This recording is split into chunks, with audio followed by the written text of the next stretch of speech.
गोदान मुंशी प्रेमचंद की अमर कृति। गोदान भारतीय समाज को प्रतिबिंबित करने वाला महाग्रंथ उपन्यास।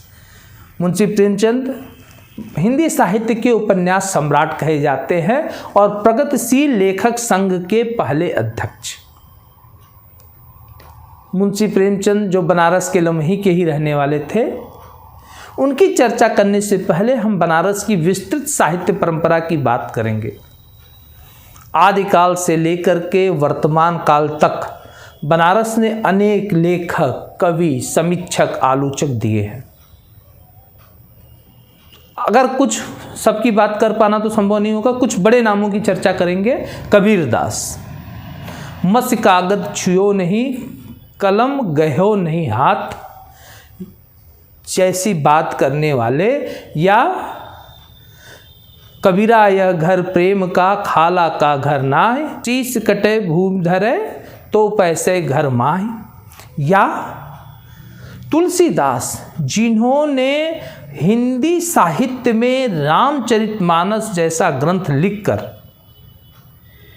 पूरे भारत को ही नहीं पूरे विश्व को एक ऐसा अद्भुत ग्रंथ दिया जिसने मर्यादा पुरुषोत्तम भगवान श्री राम को घर घर तक पहुंचा दिया। उनके द्वारा लिखित हनुमान चालीसा तो पूरे विश्व में जब भी व्यक्ति भयभीत होता है तो उसे ऊर्जा के प्रतीक के हनुमान जी को प्रसन्न करने का सबसे बड़ा ग्रंथ अगर कोई समझ में आता है, कोई मंत्र समझ में आता है तो हनुमान चालीसा का पाठ करता है।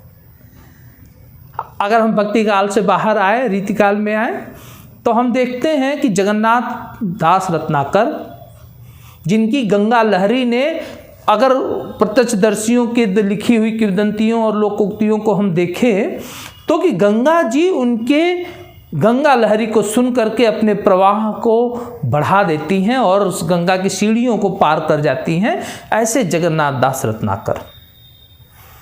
अगर आधुनिक काल के जो कि पिता कहे जाते हैं, जनक कहे जाते हैं, भारतेंदु हरिश्चंद्र, जिन्होंने अनेक रचनाएं लिखी, जिसमें उन रचनाओं को तो आप समझते हैं भारत दुर्दशा है और अनेक नाटक है, और बेसिकली उन्होंने निबंध लिखे, आलोचनाएं लिखी। एक उनका जैसे सबसे बड़ी बात हिंदी के पक्ष में उन्होंने कहा कि निज भाषा उन्नति है, सब उन्नति को मूल, बिन निज भाषा ज्ञान के मिटे न हृदय के सूल। और हिंदी साहित्य की शुरुआत जो खड़ी हिंदी, वर्तमान हिंदी की बात होती है, आधुनिक हिंदी की बात होती है, वो भारतेंदु हरिश्चंद्र जी से शुरू होती है। और भारतेंदु हरिश्चंद्र जी के बाद जो बड़े नाम हिंदी साहित्य में बनारस से जुड़े, उनमें देवकीनंदन खत्री, जो कि जासूसी उपन्यास और फिक्शन की शुरुआत अगर हिंदी साहित्य में माना जाए उस रूप में, तो आपको देवकीनंदन खत्री में मिलता है। आप अगर बात करें भारत तो आपको मुंशी प्रेमचंद हैं, जयशंकर प्रसाद जी हैं, हजारी प्रसाद द्विवेदी हैं, रामचंद्र शुक्ल हैं। ये लोगों ने स्वतंत्रता पूर्व भारत की जो साहित्य है उसको बहुत ही पुष्ट किया।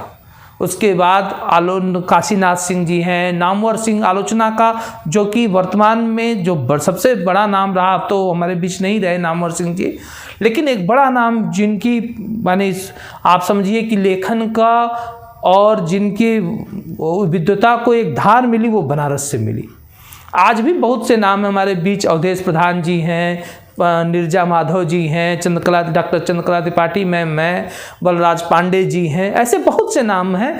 तो इन सभी साहित्यकारों को अगर हम देखें, साहित्य परंपरा को समझें, तो बनारस साहित्य का एक बड़ा ही केंद्र रहा है। और ऐसे बनारस में लिट फेस्ट अपने आप में अद्भुत है। साहित्य के अनेक विधाओं, जैसे कि कथा है, कहानी है, उपन्यास है, निबंध है, आलोचना है, कविताएं हैं, आपको रिपोर्टाज है, आप संस्मरण है, ये सभी विधाओं को ध्यान में रख करके बनारस लिट फेस्ट के संरचना को किया गया है।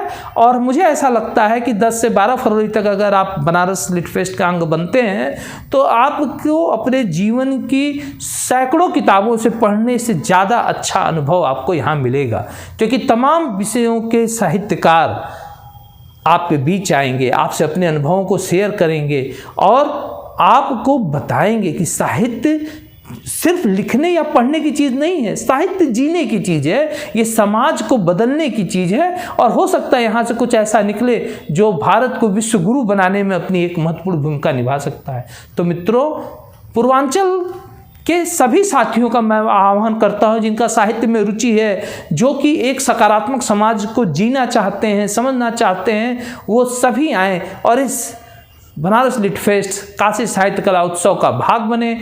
हम सभी आपका स्वागत करते हैं। जय हिंद, जय भारत।